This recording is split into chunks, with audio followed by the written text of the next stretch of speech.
Hello and welcome to another live edition of HT Auto, where we try to bring you what's happening in the Indian and the global automotive industry in current COVID times. Today, we are focusing for the first time on the super luxury car segment, the challenges it has been facing, the current times, and the future prospect. And who better to tell us more about that than Mr. Sharad Agarwal? He's head at Lamborghini India. Sharad, thank you so much for taking the time out and speaking to us today. My pleasure, Shubhadeep, and good Sharad, afternoon, everyone. Yeah. Sharad, the last time we met, and we actually did meet in a physical world, was back in January 29th, if I'm not mistaken. That was the Yes. day when Lamborghini, it was a big day, and Lamborghini launched the Huracan Evo rear-wheel drive. Those were good times. How have times changed, and how much of a challenge have the last several months been since January? Yes, I still remember, those were really the good times, and we were starting the year on a very high note when we introduced the new baby in the Huracan Evo family. And we were very, very positive about this year, continuing the momentum what we had for last 2, 3 years in India. Yes, these are challenging times. There is a lot of uncertainty and there is a lot of disruption what we are seeing all around us. But having said this, what we always believe that India has a huge long-term growth potential for super luxury segment in India. If we go and look at the size of the market for super luxury segment, it is still very, very small in India. And I would say that given the growth potential, given the growth of billionaires and HNI in this country, in coming years, we are very, very optimistic that this segment is going to grow in a very positive way.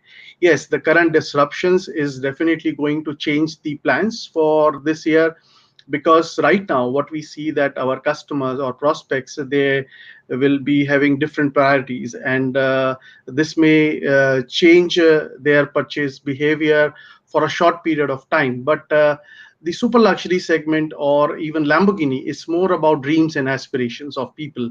And what we don't see is that these dreams and aspirations will change because of the current scenario, which has come up because of COVID. So once things are turning back to normal, and we are already seeing now that there is Unlock 1.0, which is in place, and businesses have started opening. We have also opened all our showrooms and workshops from yesterday. So we believe that in coming days, coming months, we will start seeing things turning back to normal. And the super luxury segment, we believe that it will emerge as much stronger than what it used to be once things turn back to its normal. And it may take some time, but yes, it will definitely bounce back. Yeah, yeah. But Sharad, as I see the automotive market, especially in the current situation, I may be oversimplifying things here, but there is need-based buying. Then there Yeah. is casual buying, maybe somebody who already has a car wants to just go for another one. Then there is aspirational buying, which is the luxury car segment. Then there is a segment above, which is where the super luxury car segment sits. I mean, that's probably you're adding a Lamborghini to your fleet of really, really um, expensive cars. Now, in that sense, the buyers who want to sort of add these very, very rare and very, very capable machines to their collection. Uh, what I'm trying to say is, is the super luxury car segment set to lose a little more than the industry overall, and the industry overall is potentially losing quite a lot currently. Yes, so you rightly said that this segment is more about dreams and aspirations, and this segment is about people having a desire in their mind for a long time that once they achieve something in life, or once they reach a certain milestone in their life, they want to actually reward them with a Lamborghini or something similar in the super luxury segment. And the current mood in the market is definitely not very favorable, because right now the motives of our people or of our customers is more about getting their businesses in running mode back after the things are now opening up. They would definitely like to have different priorities, and this may change their drives and motives for a short period of time.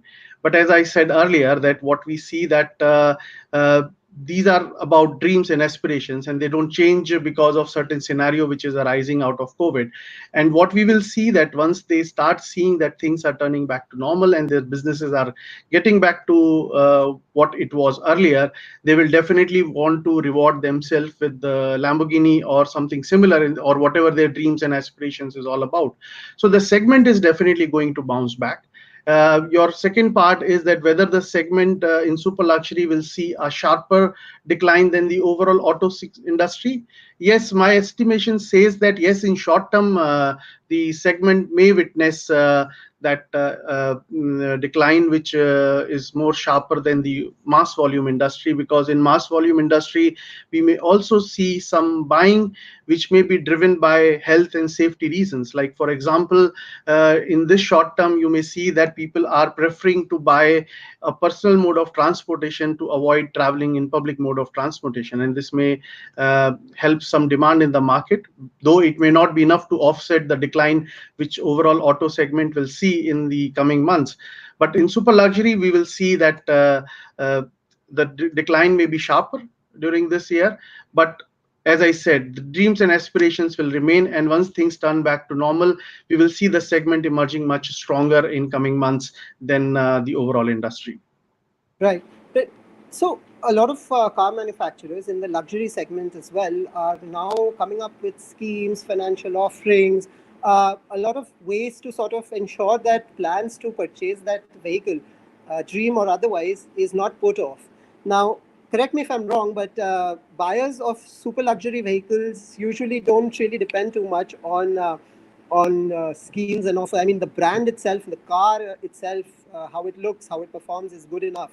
But in the current situation, is Lamborghini contemplating some sort of scheme, offer, a way of reaching out to prospective buyers to ensure that these plans that may get delayed do not get delayed?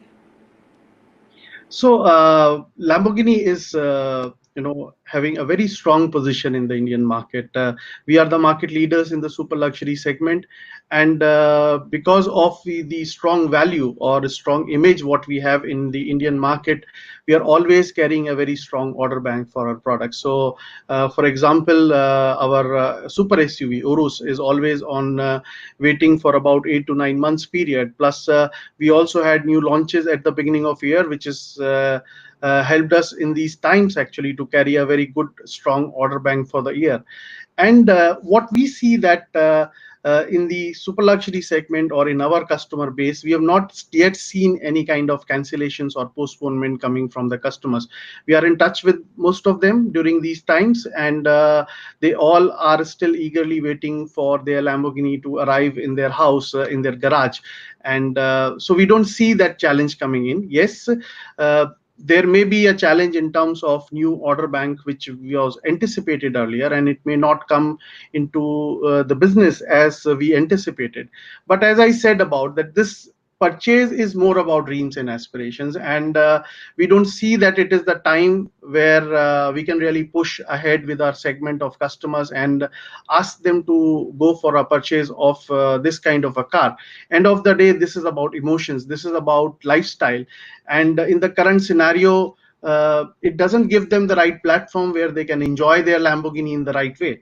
So what we will do is we will wait for the right time, and we are very confident that as things starts turning normal, we will be able to go back to normal, and we will be able to go into the right long term and medium term direction for the business that we planned for Indian market. Right, right. That just seems like a very honest and practical assessment of the situation at hand, and it's very interesting that you mentioned about the supply side. I mean, that would have been my next question actually. All Lamborghini cars in India are CBU, completely built units, coming in from Yes. Italy. Yeah. Now, Italy was not in a very good position either, and we, I think, just overtook Italy in the number of cases. Things are Yeah. coming back to normal there. But having said all of these things, do you see in the coming times the supply of the coming in of these vehicles to sort of a delay here and there, not just in India but in markets around the world? Yes, because Italy was one of the market which was very badly hit by the virus, and the situation also forced us to shut down our manufacturing facility in Santa Gata, Bologna, because we had to put the safety and the health of our people on topmost priority. So we now restarted our factory after 7 weeks of closure in April, and slowly and gradually we are ramping up the production, and now we are reaching the 100% capacity at plant. But having said this, yes, there is a delay in terms of meeting the timelines what we discussed with our customers at the time of accepting the order, and we have been constantly in touch with all of them, and we have now updated them with the new timelines when they can expect their Lamborghini to reach their home, and they can have this as a part of their life. And the fortunate thing is that the customers really appreciate and they really understand the situation. And as I said before, that we have not received any kind of cancellation from them, and they all are eagerly waiting, because these are challenging times for everybody, and people have accepted this, that it's beyond anybody's control. And yes, we have to be together in these kind of scenario, in these kind of situations, and that's what we are also getting from our customers, and they are together in this with us, and they really understood and appreciated that what we have to go through in these times also in Italy. Right, right. We've spoken about cars. We've spoken about customers. We've spoken about what Lamborghini is doing to reach out to them. Let's speak a little bit about dealerships. I know you just mentioned briefly about dealerships opening up, and Hmm. that was yesterday. With more and more dealerships opening through the month of May, my next question has two parts. A, uh, why did it take a little longer for Lamborghini to open its dealerships? A, and B, over the last few weeks, several weeks, what are the sort of challenges that you've been hearing from the dealership side? What are the kind of communication or feedback that you received from the dealer network? Yeah.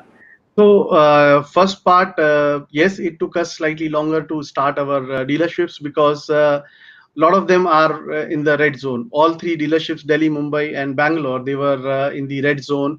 And especially in Delhi, we also had certain challenges with the respect to interstate movement of people. So we were not able to get the team so that we can give the right service to our customers. And it took some time for us to start our business both in workshops as well as in showrooms. The second important part was, while we were getting ready for restarting the business, we were also very cautious that we need to ensure that our facilities are sanitized. We put the processes in place, and we train our manpower to ensure that we can take care of them when they are inside the facilities, and also prospects, visitors who are visiting our facilities across India. And how do we also ensure the sanitization of the cars which are going to come into the dealerships, also the test drive cars, also the cars which are coming in workshop. So we wanted to be 100% sure about the processes. We have trained now our people. We are following a standard Lamborghini guidelines to ensure that we keep health and safety of our people as well as visitors on topmost priority. And that took us some time to start the things back to normal. Second part, yes, these are challenging times for the dealership network. Because the cost, as you know, in automobile business is quite high to run the business, and these times we were struggling with the revenues coming in because everything has changed. And also for the coming months, we have a challenge that the plans may not be meeting the desired numbers for this year as we planned at the beginning of the year. But I think we all understand, and our partners are also understand that Lamborghini or super luxury business is not about today. It's a long-term business, and they have a very long-term understanding and view of the overall picture. So current scenario has created short-term disruptions. We have taken every measure at Lamborghini to see that how we can support our network during these times, especially in terms of liquidity, in terms of cash flows, so that they can manage their business during these times. But we all, including our dealer partners, they are very, very positive about coming months and coming times. And we see that we will be soon out of this challenge, and we will emerge as much stronger than before. Right, right. Sure. My next question is actually my favorite question, and I really don't know if you can probably say the same. But how much of the current situation and what's happened over the last several weeks, how much of it can potentially have an impact on product plans of manufacturers? And this question can be answered specifically for Lamborghini, but overall for the industry as well. I know product planning is a very long-term strategy, Yes. Yeah. but would you say that this does still have the potential to actually make a lot of OEMs rethink their plans? See, you rightly said that product planning is a very long-term strategic planning, and this really does not get impacted with the in with a situation like what we are facing today. So, in terms of our long-term product plans, they remain intact, and we only see that we have some changes in terms of the products that we were planning to launch in 2020, and second is the way we were planning to launch them in 2020. Like for example, on 7th of May, on our anniversary, we launched the new model of Huracan Evo, the Huracan Evo RWD Spider. While initially this was planned to be launched on ground the way we do our launches, but this time, because of the current scenario, we took a very innovative way, and we launched the car virtually by using the augmented reality technology from Apple. And we could bring the Huracan Evo RWD Spider in our customers and in our prospects' houses, so they could touch, feel, and see the car in their home environment or wherever they wanted to see close to them. So we used an innovative way, continuing with our philosophy, our values of future shapers, and we used the technology to launch the car so that we can still give same experience or very unique experience to our customers and prospects across the globe. So there are changes in terms of the launch plan, in terms of timelines. Some of the launch timelines are moving slightly forward to align with the current scenario, and we are actually using new ways to actually launch them, because we know that in the current scenario we may not be able to launch them the way we used to do it earlier. So we are going to use technology in a more innovative way to ensure that we can connect with our customers and prospects for these new launches. Right, right. It's interesting you mentioned that virtual launch because I was part of it, and it was quite an experience, let me tell you. And although it's not the same as actually seeing the car in flesh, but I would still experience it than not experience it at all. But Yeah. again, very interesting. You mentioned technology and use of it, and uh, this whole phenomena of now bringing everything to technology, virtual launches, car buying online. You use your phone, click and purchase. Now, how does all of this transcend to the business of super luxury vehicles? I mean, how does it work? How did it work before, and how does it work now? I mean, do you expect customers to just log online, see the specifications, look at how the car looks, and even use AI and convince themselves that yes, this is what they like and this is what they want to buy? Or is at Lamborghini somebody who wants to buy a Lamborghini always wanted to buy a Lamborghini and may not really adapt to online sales channels, so to speak? So I will say that Lamborghini is about emotions. It's about touch and feel. It's about the driving dynamics. It's about feeling that rush when you drive the car, when the sound of the exhaust, what you can feel. So we cannot take away the physical touch and feel away from the business, away from our customers. Yes, in the current times we may not be able to give them these experiences because of the challenge what we have in terms of COVID, and we need to ensure that safety and health is considered on topmost priority. But I believe that as we start seeing things turning back to normal, we would like to go back to these experiences. We would like to organize the experiences where customers can enjoy their Lamborghini in different environment. Like for example, the Lamborghini Experienza programs, where we invite our customers and prospects to experience the Lamborghini on a racetrack environment with our race drivers, or experiences like Lamborghini Giro, where we organize the long drives for our customers, where they can enjoy as a Lamborghini owners community the drive experience of their Lamborghini on some of the finest Indian roads what we have, like what we did last year, a long drive from Bangalore to Coimbatore to Ooty. We drove almost 600 kilometers in 3 days. So the touch, feel, and the experience is very integral part of super luxury and also for Lamborghini. And we believe that the moment we start seeing things turning back to normal, our customers and us also as a brand would like to bring back those experiences back to them. And this digital intervention is in the current times because of the limitations what we offer. Yes, these digital things are offering us new learnings, and we will see that how we can adapt or accept these new learnings in our way of working in time to come to be more efficient or to be more productive. But I think the core of the business will still remain around emotions, the feel, and the touch of the product. But so overall, you think it's the need of the hour, but maybe going the long run, it's the physical aspect of buying a Lamborghini. Absolutely. Fair enough. Absolutely. Fair enough. Which brings me to, I think, what would be my final question. You, in one of your previous interviews, you had said that you expect India to be among the top 10 markets for Lamborghini in the world. Uh, is that prediction or forecast, does that still hold true? Definitely. So, as I said before, that the super luxury segment in India is still very small and still in its infancy, I will say. We, as a brand, we are very strong in this market.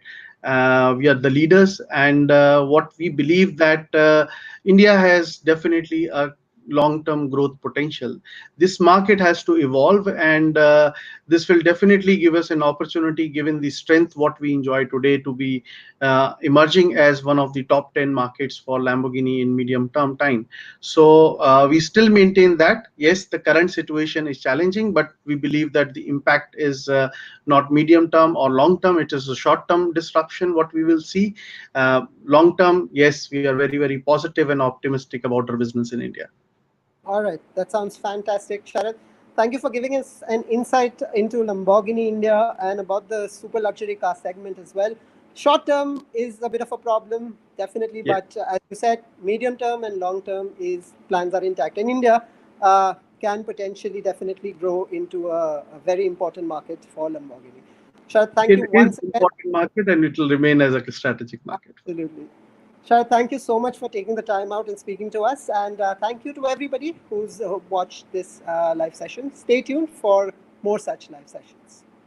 Thank you, Shubhadev, and thank you all the viewers. Have a nice day ahead and stay safe, and please follow all the guidelines. Thank you. Absolutely. Thank you.